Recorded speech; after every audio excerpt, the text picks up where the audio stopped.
Kemajuan industri dan pertambangan memang dapat meningkatkan perekonomian rakyat yang tinggal di daerah sekitar industri. Namun di saat yang bersamaan, kota tersebut juga bisa menjadi kota yang berbahaya bagi penduduknya. Inilah 7 kota paling berbahaya di dunia versi On The Spot.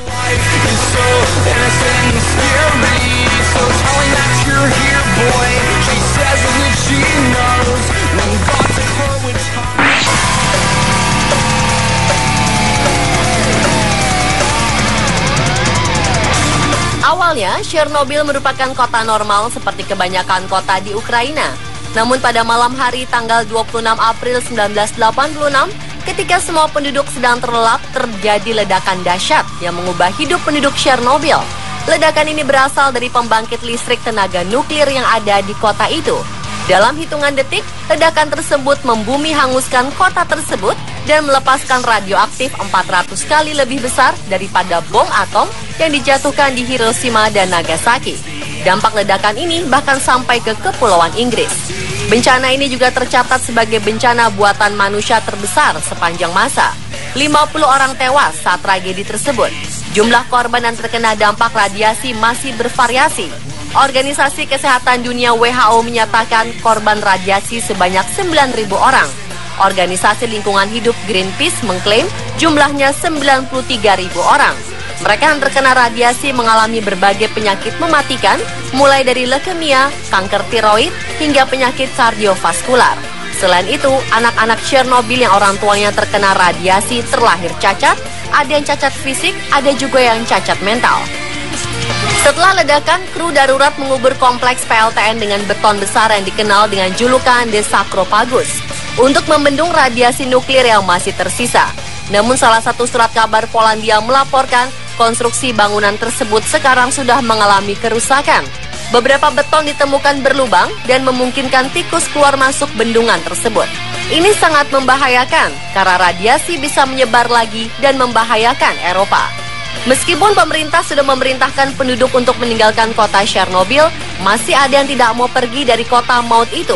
Mereka memilih mati terkena radiasi daripada mengungsi di kota yang tidak mereka kenal. Hingga kini, pemerintah Ukraina dan Federasi Rusia masih mengeluarkan biaya untuk membayar tunjangan pada sekitar 7 juta orang yang terkena dampak bencana. 5 hingga 7% pengeluaran tahunan Ukraina masih dianggarkan untuk korban Chernobyl. Merchants and captains of the world, sailors, navigators, dragged it down below, down to the devil's shore, to be his guest forever. Kota mematikan lainnya ada di Tiongkok. Kota Linfen mendapat predikat sebagai kota paling tercemar di dunia menurut majalah Times. 3 juta penduduk kota itu harus terganggu karena batu bara dan polutan setiap harinya. Ada tambang batu bara sepanjang 19 km dengan produksi 50 juta ton batu bara per tahun di perbukitan Chensi dekat kota Linfen. Setiap harinya, ratusan penduduk dirawat di rumah sakit karena kondisi pernapasan, seperti paru-paru hitam, bronkitis kronis, dan asma. Beberapa penyakit bahkan lebih parah, yaitu pneumonia dan kanker paru-paru. Anak-anak di sini juga memiliki tingkat keracunan timbal yang tinggi. Pagi, siang, maupun sore tidak pernah ditemukan udara bersih di kota ini. Sejauh mata memandang, hanya ada kabut asap polusi yang kita lihat menghiasi kehidupan di kota ini.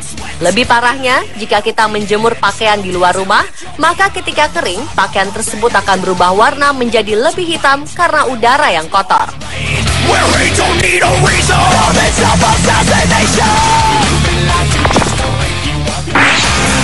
Every day is a new day. I'm thankful for every breath I take. Di Peru ada sebuah kota yang juga dinyatakan berbahaya karena tingkat polusi yang cukup tinggi. 35.000 orang di kota ini sudah tercemari oleh limbah timbal, seng, tembaga, dan polusi belerang dioksida. 99% anak-anak di kota ini memiliki darah yang telah tercemari bahan kimia tingkat tinggi. Kebanyakan anak yang lahir di daerah itu tidak berhasil melewati usia 6 tahun. Tidak hanya udara dan tanah saja yang tercemar, di kota La Oroya sering terjadi hujan asam yang disebabkan oleh belerang dioksida yang menumpuk di atmosfer. Hujan asam ini sering menghancurkan tanaman penduduk yang tadinya bergantung pada lahan pertanian mereka. Pencemaran ini berasal dari pertambangan dan pengolahan logam yang ada di kota ini. Sebuah perusahaan pertambangan Amerika bernama Dow Run berdiri di sini sejak tahun 1922. Mereka menguras hasil bumi yang paling berharga di La Oroya, namun tidak bertanggung jawab atas limbah yang dihasilkan oleh pabrik pengolahan logam yang telah dikuras tersebut. Setelah puluhan tahun, akhirnya pemerintah mendesak pemilik perusahaan ini melakukan pembersihan limbah yang telah mencemari kota La Oroya. Alih-alih membersihkan kota, Ira Renard, jutawan pemilik perusahaan itu, malah memakai keuntungan perusahaan dengan membangun rumah-rumah megah di Amerika Serikat. Rumahnya menjadi salah satu dari 5 rumah termegah di dunia. Rumah yang harganya mencapai 3,5 triliun rupiah ini terletak di tepi pantai. Rumah ini memiliki 29 kamar mewah, 39 kamar mandi, 3 kolam renang, dan memiliki pembangkit listrik sendiri.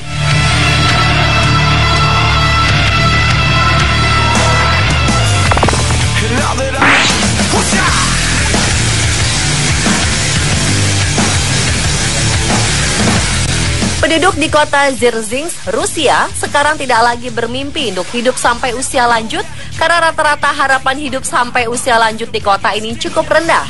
Pria biasanya meninggal pada usia 42 tahun, sedangkan wanita 47 tahun. Penyebab rendahnya harapan hidup di kota ini berasal dari 300.000 ton limbah kimia yang dibuang ke kota ini. Kota yang sempat memegang rekor kota paling tercemar di dunia ini pernah menjadi pusat pembuatan senjata kimia Uni Soviet pada tahun 1930. Sisa-sisa pembuatan senjata inilah yang mencemari kota. Air tanah terkontaminasi dengan sekitar 200 bahan kimia yang berpotensi mematikan. Beberapa neurotoksin paling berbahaya juga memenuhi perairan mereka. Pada tahun 2003, angka kematian di kota neraka kimia ini mencapai 260%, melampaui angka kelahiran mereka. Tidak ada yang bisa menyelamatkan kota ini. Beberapa penduduk memilih meninggalkan kota kelahiran mereka daripada hidup dalam waktu yang singkat.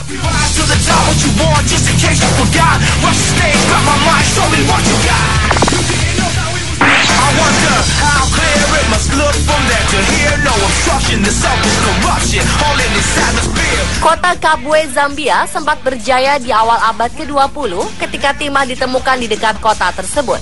Semua penduduk datang ke kota itu untuk menambang timah. Tidak hanya penduduk saja, beberapa perusahaan pun mencoba meraup keuntungan dari kekayaan Kabwe. Namun tidak satu pun memperhatikan bagaimana logam ini bisa membahayakan dan mempengaruhi kesehatan penduduknya. Setelah lebih dari 100 tahun kegiatan penambangan berlangsung, Kabwe menjadi salah satu kota yang paling tercemar di dunia. 255.000 orang berpotensi terkontaminasi timbal, termasuk anak-anak. Kandungan timbal dan timah pada anak-anak di kota ini berjumlah 5 hingga 10 kali kadar yang dianggap aman. Tidak hanya kesehatan penduduk, tanah di sana pun akhirnya terkontaminasi hingga apapun yang ditanam tidak bisa tumbuh. Perekonomian rakyat pun semakin terpuruk. Beberapa warga yang masih tinggal di Kabwe terpaksa kembali ke pertambangan meskipun dilarang. Mereka menambang timah secara tradisional demi menyambung hidup. Walaupun berbahaya, mereka tetap melakukannya karena mengetahui bahwa tubuh mereka sudah terlanjur terkontaminasi oleh timah tersebut.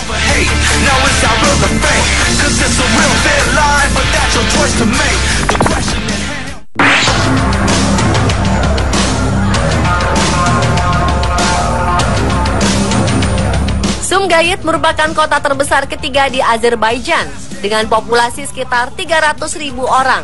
Kota ini didirikan tahun 1949 dan menjadi pusat industri yang memiliki lebih dari 40 pabrik manufaktur bahan kimia industri dan pertanian. Setiap hari, pabrik-pabrik ini beroperasi penuh dan menghasilkan 70 hingga 120 ribu ton emisi setiap tahunnya. Tidak hanya emisi yang mencemari udara, limbah pabrik juga mengotori Laut Kaspia yang dekat dengan pemukiman penduduk. Keadaan ini membuat penduduk di tempat ini beresiko terkena kanker tingkat tinggi. 51% penduduk berpotensi mengidap penyakit kanker, 8% diantaranya meninggal karena kanker ganas. Yang lebih parah lagi, Sumgayit semakin dikenal dengan kuburan bayi. Sebagian besar bayi lahir dengan kelainan fisik yang parah dan cacat mental. Beberapa orang tua yang tidak sanggup melihat keadaan anaknya akhirnya membunuh anaknya sendiri. Beberapa anak meninggal di usia dini karena tidak bisa bertahan. Sekarang ini sebagian pabrik telah ditutup, namun polutan masih tetap ada.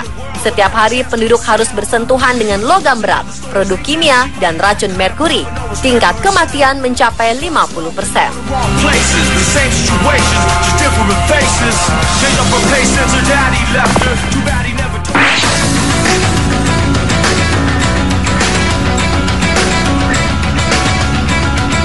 Di India, ada sebuah kota yang kaya akan biji kromit.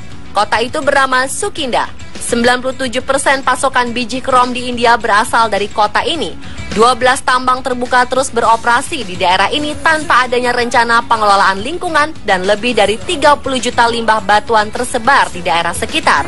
Limbah itu bahkan mencemari sungai Brahmani yang merupakan sungai penting di kota tersebut. Tidak hanya sungai, air tanah pun sudah tercemar. 70% dari air tanah di kota ini mengandung heksavalen kromium yang berbahaya bagi kesehatan. 2,6 juta penduduk berisiko terkena penyakit kanker, bisul hidung, pilek, dan masalah pernafasan. 85% kematian penduduk di kota ini dihubungkan dengan pertambangan yang berlangsung.